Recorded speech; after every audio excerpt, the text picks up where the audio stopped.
let's talk for just a minute about the coming great deception, because this is all leading somewhere. Okay.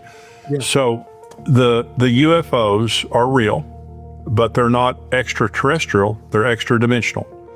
That we believe, you and I both believe, this is demonic. This is a demonic, this is Genesis again, that you're talking about, the seed war. Jesus says, as it was in the days of Noah, so it will also be in the days of the coming of the Son of Man. There is a breeding program. You talk about this extensively. You write about this extensively. There is a breeding program. The people that are abducted, and the abductions is a real phenomenon. The people who are abducted have sexual experiments done on them.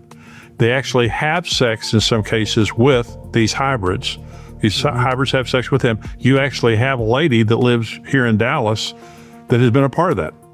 And so this is part of the great coming deception, right? Look, what is coming is unprecedented, and we were warned about it. You know, there's a lot of people in the church, just give me Jesus only. Okay, let's just do Jesus only for a minute. So why would Jesus point back to the days of Noah? Right. Out of every part, you know, in the Old Testament and the Tanakh that he could point to. Because the days of Noah are unprecedented. The fallen angels, the watchers come down. Right. They are taking wives, right? Plural. They are contaminating the genome. And if they succeed, then Messiah will not be born. The prophecy won't happen. Only 8 people get on the ark, which leads me to wonder whether there was some sort of a diluvian mark of the beast type thing where people took into themselves something, changed their DNA, which is why only 8 people get on that ark. Right.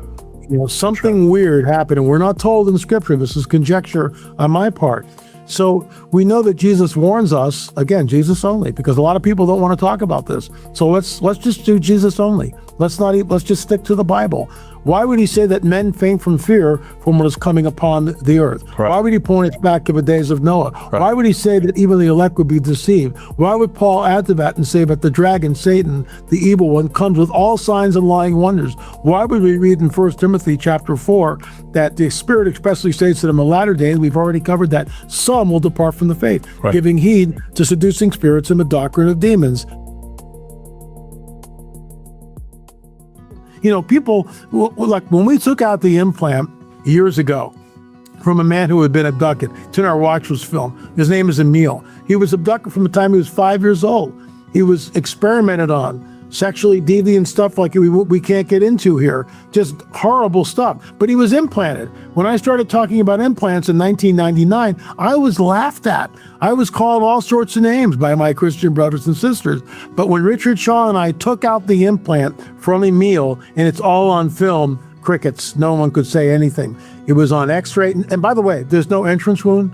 There's no scar tissue, nothing. It was like somehow placed magically there below his knee. Wow. We have x-rays, CAT scans, you know, ultrasound.